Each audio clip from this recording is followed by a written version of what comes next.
আসসালামু আলাইকুম, আরোহা কুকিং আপনাকে স্বাগতম। আশা করছি আপনারা সকলেই ভালো আছেন। এখন কিন্তু পুরোই শীতটা পড়ে গেছে, আর এই শীতের একটা সবজি তা হচ্ছে মূলা। শীতের সবজির মধ্যে কিন্তু মূলাও পড়ে, আর এই শীতের সবজি দিয়েই তৈরি করে দেখাচ্ছি আপনাদেরকে একটা অসম্ভব মজার ভাজি, তা হচ্ছে মূলার ভাজি। চলুন দেখিয়ে দিচ্ছি আমার আজকের খুবই সহজ এবং খুবই আনকমন একটি রেসিপি, খেতেও কিন্তু অনেক মজা। আপনারা যদি বাসায় একবার অন্তত ট্রাই করেন তাহলে কিন্তু বুঝতেই পারবেন না, যারা বিশেষ করে মূলা পছন্দ করেন না তারা কখনো বুঝতেই পারবেন না এটা মূলা দিয়ে তৈরি করা হয়েছে। চলুন আমি রান্নার পুরো প্রস্তুত প্রণালীটি একটু দেখিয়ে দিচ্ছি আপনাদেরকে, কত সহজ এবং কী কী উপকরণ দিয়ে তৈরি করলাম।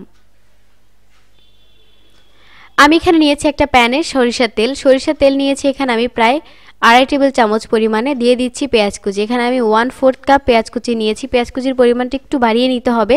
আমি এখানে দুটো মিডিয়াম সাইজের মূলা দিয়ে পুরো রান্নাটা করব। পেঁয়াজটা আমি ভেজে নিচ্ছি, হালকা করে ভেজে নেওয়া পর্যন্ত অপেক্ষা করছি, আর এভাবে অনবরত নাড়াচাড়া করেই পেঁয়াজটা আমি ভেজে নেব। যখন একটু নরম হয়ে আসবে তখন দিয়ে দিচ্ছি মরিচ। ঝালটা একেবারে আপনাদের পছন্দ অনুযায়ী আমি এখানে মরিচ দিয়েছি প্রায় 6-7টি মরিচ ছোট ছোট টুকরো করে কেটে নিয়েছি। পেঁয়াজ মরিচটা খুব ভালো করে এখন আমি ভেজে নেব।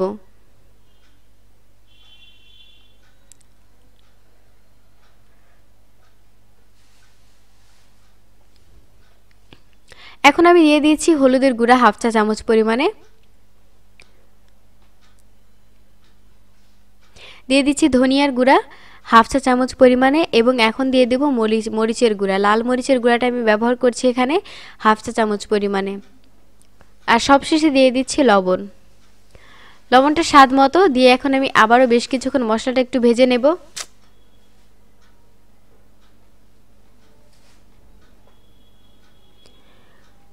খুব ভালো করে মশলাটা ভেজে নেব, এবং পেঁয়াজটাও কিন্তু এই ফাঁকে ভাজা হয়ে যাবে ভালোভাবে।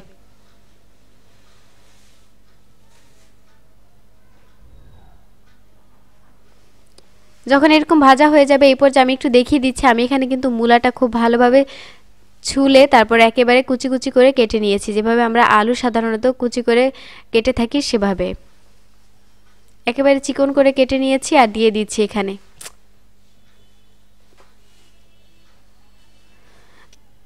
এখানে আমি দুটো আলু নিয়েছি, প্রথমেই বলেছিলাম, আমি দিয়ে এখন মশলার সাথে খুব ভালো করে মিশিয়ে দিচ্ছি।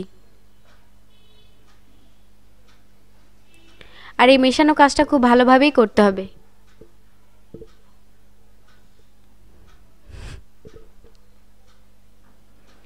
নাড়াচাড়া করে এখন আমি ঢাকনা দিয়ে ঢেকে দেব মূলাটা সেদ্ধ হওয়ার জন্য।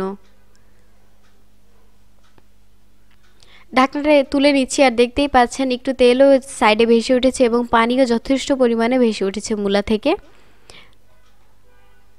আমি একটু নাড়াচাড়া করে দিচ্ছি, এভাবে করে ঢেকে ঢেকে আমি বেশ কিছুক্ষণ ধরে নাড়াচাড়া করে দেব এবং ঢেকে ঢেকে রান্নাটা করব, যাতে করে মূলাটা সেদ্ধ হয়ে যায় পারফেক্টলি।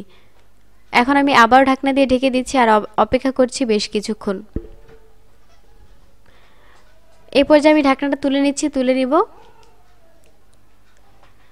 তুলে নিলাম ঢাকনাটা। দেখতেই পাচ্ছেন পানি কিন্তু এখনো যথেষ্ট পরিমাণে রয়ে গেছে। আমি একটু নাড়াচাড়া করে দিচ্ছি, আপনাদের সুবিধাতে একটু দেখিয়ে দিচ্ছি পুরো ডিটেলসে আমি কিভাবে রান্নাটা করলাম।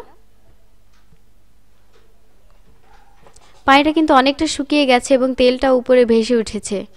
এখন আর আমি ঢাকনা দিয়ে ঢাকবো না, এভাবে করেই নাড়াচাড়া করতে করতে রান্নাটা করব।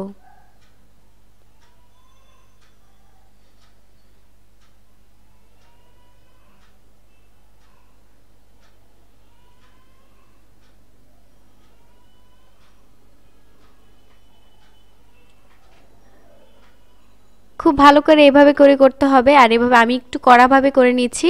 দেখতেই পাচ্ছেন অনেকটা লালচে করে নিয়েছি একটু ক্রিস্পিনেস আনার জন্য। আপনারা যদি চান একটু সাদাটে ভাব থাকবে সেক্ষেত্রে কিন্তু এত বেশি না ভাজলেও চলবে। আমি একটু ভাজা ভাজা করে নিয়েছি আর নামিয়ে নিয়েছি। এখন এই পর্যায়ে আমি তৈরি হয়ে গেছে আমার খুবই পছন্দের একটা রেসিপি, মূলার ভাজি। সাধারণত আগে আমি খেতে পছন্দ করতাম না, কিন্তু এভাবে ভাজি করে নেওয়ার পরে দেখি এটা স্বাদটা অনেক বেশি বেড়ে গেছে। আশা করছি আমার আজকের রেসিপিটি আপনাদের কাছে খুবই ভালো লাগবে, এবং যারা মূলা পছন্দ করেন না তারাও অন্তত বাসায় একবার ট্রাই করে দেখবেন এবং ট্রাই করে আমাকে জানাবেন কেমন লেগেছে। আর যারা এখনও আমার চ্যানেলটি সাবস্ক্রাইব করেননি তারা কিন্তু এক্ষুনি সাবস্ক্রাইব করে ফেলুন। আরও অনেক নতুন ভিডিও পাওয়ার জন্য বেল আইকনে ক্লিক দিয়ে রাখুন। থ্যাংক ইউ ভিউয়ার্স, সবাইকে ধন্যবাদ ভিডিওটি দেখার জন্য।